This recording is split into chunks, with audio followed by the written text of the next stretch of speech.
Gracias, querida Endrina. Efectivamente, de este lado estamos para, conversar acerca de un tema muy interesante, porque el mes de mayo es conocido a nivel internacional como el mes de concienciación sobre el cáncer de ovario, y si bien es cierto que este tipo de cáncer representa un riesgo relativamente bajo para la población general, sigue siendo el cáncer ginecológico con la tasa de mortalidad más alta en mujeres, Alejandra. Así es, y esa tasa se debe a que el diagnóstico suele realizarse ya en etapas muy avanzadas. Y por eso hoy vamos a conversar en este segmento de salud y nos acompaña la ginecobstetra Carmen Mantellini para que nos comente absolutamente todo sobre este tema tan importante para todas las mujeres. Bienvenida, doctora, muchísimas gracias. Gracias, Alejandra, gracias. Buenos días. Por esta oportunidad. Fíjate qué interesante, porque se sabe que 6 de cada 10 pacientes que tienen el diagnóstico no sabían que era una posibilidad. O sea, la gente no reconoce que existe el cáncer de ovario. Muchas escuchamos del cáncer de cuello uterino, el cáncer de mama, que es algo tan presente, porque son muchos más frecuentes, pero sigue siendo, como bien lo habías comentado, el más mortal. Por eso, porque al no reconocer sus síntomas, pues cuando vamos a acudir, acudimos muy tardíamente. Claro, a ver, considerando entonces que el diagnóstico temprano es crucial Correcto. para mejorar el pronóstico, ¿no?, del cáncer de ovario, ¿cuáles son las señales de alerta más tempranas que las mujeres deberían conocer y no ignorarlo para que Fíjate no llegue a que esta etapa? el problema es eso, ¿no? Los síntomas suelen ser de otras esferas, no es ginecológico el síntoma. El síntoma es gastrointestinal o incluso urinario. ¿Qué es gastrointestinal? Me siento distendida. ¿Cuántas cosas no nos hacen sentir que estamos distendidas, que la comida no me cayó bien, siento que me llené muy rápido? Fíjate que es algo súper frecuente, usualmente pensamos que es algo que nos cayó mal, lo dejamos pasar, o se puede entender que es un síndrome de intestino irritable, ¿no?, que son esos diagnósticos frecuentes de otra esfera, de la gastroenterológica. Y otro síntoma también de la esfera urinaria es la alteración en cómo orino. Me arde para orinar, estoy orinando muy frecuente, que es típico de una infección urinaria. ¿El color incluso cambiaría?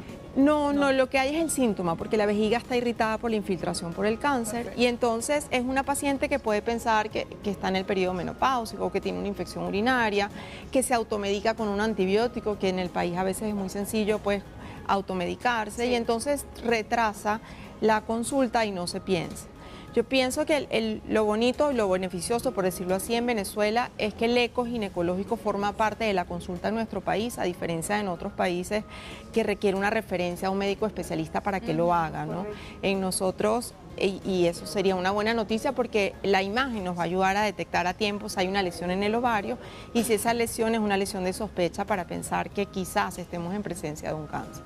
O sea, es decir, que en una rutina ginecológica normal, esa frecuente que nosotros nos hacemos, es posible detectar a tiempo la primera etapa sin ni siquiera tener síntomas, porque ahorita que está hablando de los síntomas, nosotros hasta nos miramos, porque, por lo menos yo, el tema gastrointestinal, de siempre sentirme como llena de gases por muchas cosas. O que comemos algo, incluso algo. Sí, exacto. Sí, totalmente. Y esta esta iniciativa todavía está en estudio, está tratando de entender cuál es el impacto de la detección temprana a través de los síntomas, y el mensaje es uno: reconoce la enfermedad, reconoce que si tienes un problema gastrointestinal no lo dejes pasar. O sea, hay pacientes que tienen 1 año con problemas gastrointestinales y no se han acercado al médico. Lamentablemente, fíjese que como los síntomas son fuera del área ginecológica, es un paciente que a veces va al gastroenterólogo, va al urólogo, va al médico de familia o al médico general, ¿no? Doctora, una pregunta a nivel de imagen, cuando dice que se ve en la rutina, en ese eco de rutina ginecológica, ¿es posible que se pueda confundir lo que serían los quistes en los ovarios a una imagen que sea un posible cáncer? Lo que pasa es que ya existe una clasificación en relación a los tumores de ovario por eco, así como existe en las mamografías una clasificación de las lesiones, que si es 1, 2, 3, 4, en ovario también existe. Hay características que muestra esa lesión.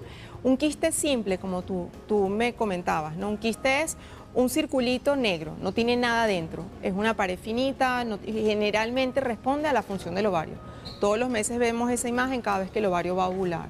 Pero ¿qué nos haría sospechar? Cuando no es una bolita única, sino son muchas conectadas entre sí, cuando tienen áreas sólidas adentro, cuando esas paredes están muy gruesas, cuando aplicamos un efecto en medicina que se llama el efecto Doppler, que es para entender la sangre alrededor de esa imagen y vemos cómo es el flujo, ¿no? Si es un flujo rápido, si es un flujo lento.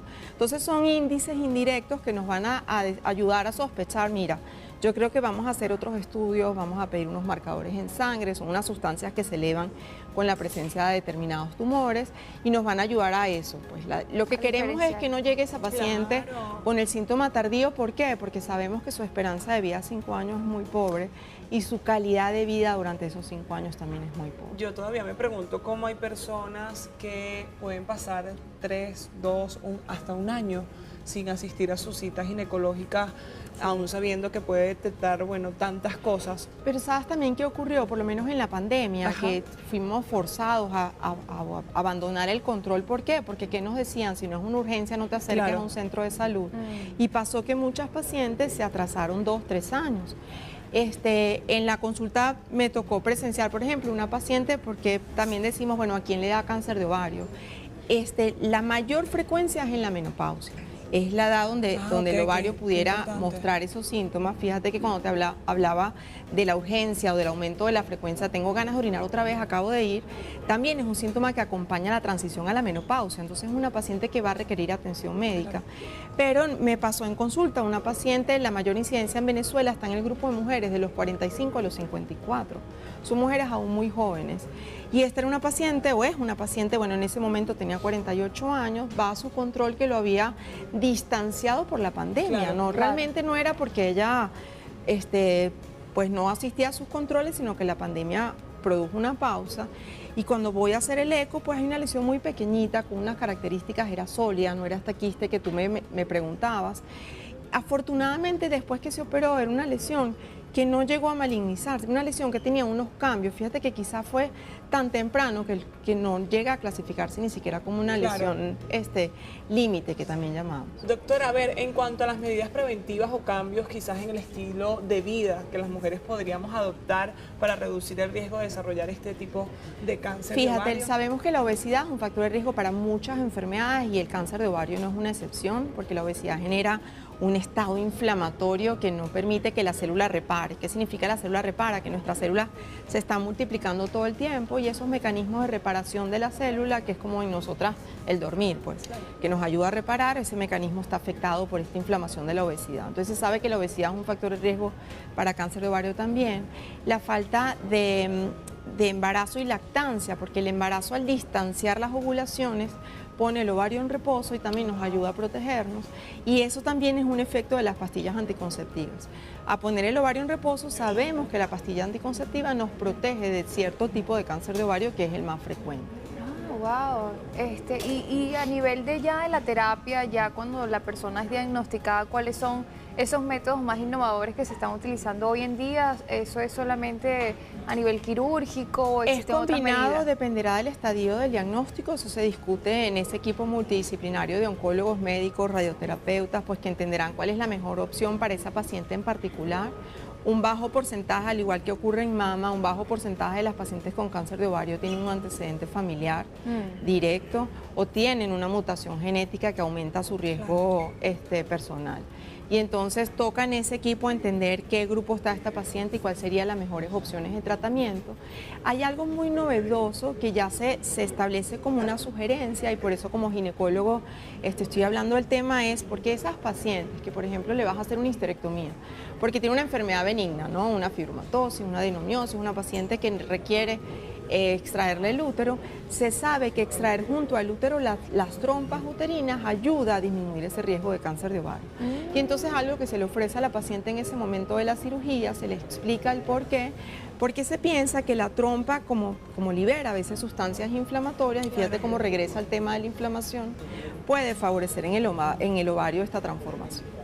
Doctora, de verdad, qué placer tenerle y tocar este tema tan interesante en el Mes Internacional del Cáncer de Ovario.